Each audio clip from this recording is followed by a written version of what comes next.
ಚಿಂತಾಮಣಿ ವಿಧಾನಸಭಾ ಕ್ಷೇತ್ರದಲ್ಲಿ ಹಲವಾರು ವರ್ಷಗಳಿಂದ ಸಮಾಜ ಸೇವೆ ಸಲ್ಲಿಸಿ 2018ರಲ್ಲಿ ಚಿಂತಾಮಣಿ ವಿಧಾನಸಭಾ ಕ್ಷೇತ್ರದಿಂದ ಪಕ್ಷೇತರ ಅಭ್ಯರ್ಥಿಯಾಗಿ ಸ್ಪರ್ಧಿಸಿ ಪರಾಭವಗೊಂಡಿದ್ದ ಸಮಾಜ ಸೇವಕ ಟಿ.ಸಿ. ವೆಂಕಟೇಶ ರೆಡ್ಡಿರವರ 64ನೇ ವರ್ಷದ ಹುಟ್ಟುಹಬ್ಬವನ್ನು ಚಿಂತಾಮಣಿ ಮುರುಗಮಲ್ಲ ರಸ್ತೆಯ ಹಸನ್ ಪ್ಯಾಲೇಸ್ನಲ್ಲಿ ಅದ್ದೂರಿಯಾಗಿ ಆಚರಣೆ ಮಾಡಲಾಯಿತು. ಈ ಹುಟ್ಟುಹಬ್ಬ ಸಂದರ್ಭದಲ್ಲಿ ಟಿ.ಸಿ. ವೆಂಕಟೇಶ ರೆಡ್ಡಿರವರ ಅಭಿಮಾನಿಗಳು ಕೇಕ್ ಕತ್ತರಿಸಿ ಸಿಹಿ ಹಂಚಿ ಕಾರ್ಯಕ್ರಮದಲ್ಲಿ ಭಾಗವಹಿಸಿದ್ದ ಶಾಲಾ ಮಕ್ಕಳಿಗೆ ಪುಸ್ತಕ, ಲೇಖನಿ ಸಾಮಗ್ರಿಗಳು ಹಾಗೂ ಸ್ಯಾರಿಗಳನ್ನು ವಿತರಣೆ ಮಾಡುವುದರ ಮೂಲಕ ಸಮಾಜ ಸೇವಕ ಟಿ.ಸಿ. ವೆಂಕಟೇಶ ರೆಡ್ಡಿರವರ 64ನೇ ಹುಟ್ಟುಹಬ್ಬವನ್ನು ಅದ್ದೂರಿಯಾಗಿ ಆಚರಣೆ ಮಾಡಿದರು. ಇನ್ನು ಕಾರ್ಯಕ್ರಮಕ್ಕೆ ಆಗಮಿಸಿದ ಎಲ್ಲ ಸಾರ್ವಜನಿಕರಿಗೂ ಬಿರಿಯಾನಿ ಊಟವನ್ನು ಬಡಿಸುವುದರ ಮೂಲಕ ವೆಂಕಟೇಶ ರೆಡ್ಡಿರವರು ತಮ್ಮ ಹುಟ್ಟುಹಬ್ಬವನ್ನು ಅರ್ಥಪೂರ್ಣವಾಗಿ ಆಚರಣೆ ಮಾಡಿಕೊಂಡಿದ್ದರಲ್ಲದೆ ಶಾಲಾ ಮಕ್ಕಳಿಗೆ ಪುಸ್ತಕಗಳ ವಿತರಣೆ, ಮಹಿಳೆಯರಿಗೆ ಸ್ಯಾರಿಗಳನ್ನು ವಿತರಣೆ ಮಾಡುವುದರ ಮೂಲಕ ತಮ್ಮ 64ನೇ ಹುಟ್ಟುಹಬ್ಬವನ್ನು ಅದ್ದೂರಿ ಹಾಗೂ ಅರ್ಥಪೂರ್ಣವಾಗಿ ಆಚರಣೆ ಮಾಡಿದರು.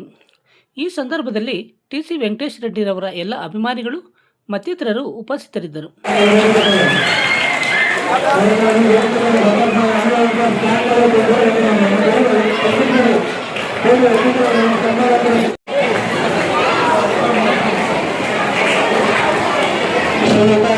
ಸನ್ಮಾನ್ಯ ಅಶೋಕ್ ಗಾಗರ್, ಟಿ.ಸಿ. ವೆಂಕಟೇಶ ರೆಡ್ಡಿ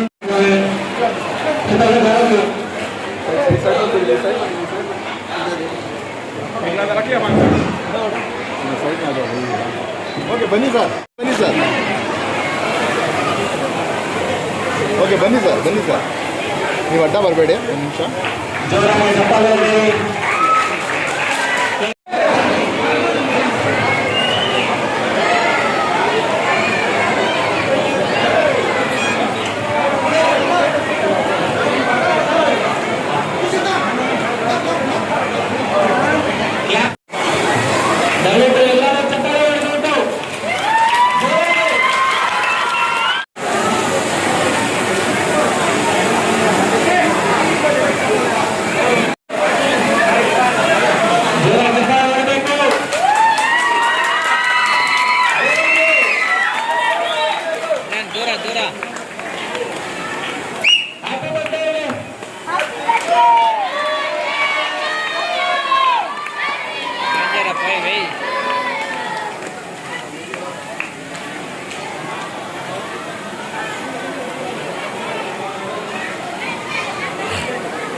ಯಾವ ಪಕ್ಷನೂ ಇಲ್ಲಪ್ಪ.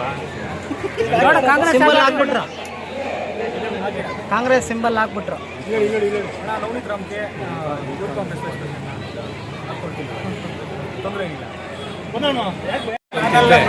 ಗುರುಮಾಲದಲ್ಲಿ ಏನೋ ಅಂದ್ಕೊಂಡಿದ್ದೆ ಆರೋಗ್ಯ ಚೆನ್ನಾಗಿರಲಿ ಅಂತ, ಅದಕ್ಕೆ ಊಟ ಕೊಟ್ಟಿದ್ದೀನಿ. ನೆಕ್ಸ್ಟು ಫಿಕ್ಸ್ ಮಾಡ್ತೀನಿ, ಇರೋರೆಲ್ಲ ಭಯ ಬರ್ತಾರೆ, ಕೊಡ್ತೀನಿ ಇನ್ನು ಸ್ವಲ್ಪ ಲೇಟ್. ಇವಾಗ ಸದ್ಯಕ್ಕೆ ಊಟ ಕೊಟ್ಟಿದ್ದೀನಿ, ನೆಕ್ಸ್ಟ್ ಎಲ್ಲ ಬಿರಿಯಾನಿ ಕೊಡ್ತೀನಿ. ಮುಂದುವರಿಸ್ತೀರಾ ಚಿಂತಾಮಣಿ ವಿಧಾನಸಭಾ ಕ್ಷೇತ್ರದಲ್ಲಿ ಸಮಾಜ ಸೇವೆ ಮುಂದುವರಿಸ್ತೀರಾ ಅಂತ? ಮಾಡೋಣ, ಅದಕ್ಕೆ ಬಂದಿರೋದು. ಸುಮ್ಮನೆ ಎಂಟ್ರಿ ಕೊಟ್ಟಿದ್ದೀನಿ ಅಷ್ಟೇ. ಎಲ್ಲರೂ ಜನ ಹೆಂಗಿದ್ದಾರೆ ನೋಡೋಣ. ಹಾಗಾದ್ರೆ ಕಂಟಿನ್ಯೂ ಮಾಡ್ತೀರಾ? ಹಾಂ, ನೆಕ್ಸ್ಟ್ ಎಲೆಕ್ಷನ್ ವೆಂಕಟೇಶ್ ರೆಡ್ಡಿನೇ. Thank you. ಪಕ್ಷ ಬೇಡ, ಹೇಳಿದ್ರೆ ಇಂಡಿಪೆಂಡೆಂಟ್ ಆಗಿ ಬರೋದು. ನಾನು ಯಾರನ್ನೂ ನಂಬಲ್ಲ, ಯಾವ ಲೀಡರ್ಗಳು ಸರಿ ಇಲ್ಲ. ಇಂಡಿಪೆಂಡೆಂಟ್ ಆಗಿ ಬರ್ತೀನಿ, ಇಂಡಿಪೆಂಡೆಂಟ್ ಆಗಿ ಗೆಲ್ತೀನಿ. ನಾನೇ ಸರ್, ಈ ಹಿಂದಾನು ಬಂದಿದ್ರೆ ಕಾರಣಾಂತರಗಳಿಂದ ಮತ್ತೆ ಕೆಲವು ಕಾರಣಾಂತರಗಳಿಂದ ಎಲ್ಲ ಸೀಟ್ ಕೈ ಕೊಟ್ಟು ಅದಕ್ಕೆ ಬೇಜಾರಾಗ್ಬಿಟ್ಟು ಹೋಗ್ಬಿಟ್ಟೆ. ಇವಾಗ ಎಲ್ಲ ಫಿಕ್ಸ್ ಮಾಡ್ಕೊಂಬರ್ತೀನಿ ಕರೆಕ್ಟಾಗಿ ಪ್ಲ್ಯಾನ್, ಹೆಂಗೆ ಗೆಲ್ಲಬೇಕು, ಏನು ಮಾಡಬೇಕು, ಜನಗಳಿಗೆ ಏನು ಒಳ್ಳೆ ಕೆಲಸ ಮಾಡಬೇಕು. ಕೆಟ್ಟ ಕೆಲಸ ಅಂತ ಮಾಡಲ್ಲ, ಒಳ್ಳೆ ಕೆಲಸನೇ ಮಾಡಲ್ಲ. ಅಂದರೆ ಪೂರ್ವ ಸುಮ್ಮನೆ ಟ್ರಯಲ್ ಚಿಂತಾಮಣಿ ಮತ್ತೆ ಸೆಕೆಂಡ್ ಲಾಸ್ಟ್ ಟ್ರಯಲ್ ಇಲ್ದಿರ ಬಂದಿದ್ದೆ. ಇವಾಗ ಟ್ರಯಲ್ ನೋಡಿಕೊಂಡು ಮ್ಯಾಚ್ ಎಲ್ಲ ಫಿಕ್ಸ್ ಮಾಡಿಕೊಂಡು ಆಮೇಲೆ ಹೇಳಿದ್ದು ಗಾಡಕ್ಕೆ. ನಿಮ್ಮ ಮಗನ ನಿಲ್ಲಿಸ್ತೀರಾ ಅಂತ ಒಂದು ಇನ್ನು ನಾನು 22 ವರ್ಷ ಅವ್ನು ದುಬೈಯಲ್ಲೂ ಸೆಟ್ಲ್ ಆಗ್ತೇನೆ. ಅವನೇನು ಬರೋದು, ನಾನೇ ಬರೋದು. ವರ್ಷ ಪಕ್ಕ ಮಾಡ್ಕೊಂಡ್ಬರ್ತೀನಿ. ಓಕೆ, ಮಾಡಿಬಿಟ್ಟು ಮಾಡಿ ಬಂದ್ಬಿಟ್ಟಿದೆ.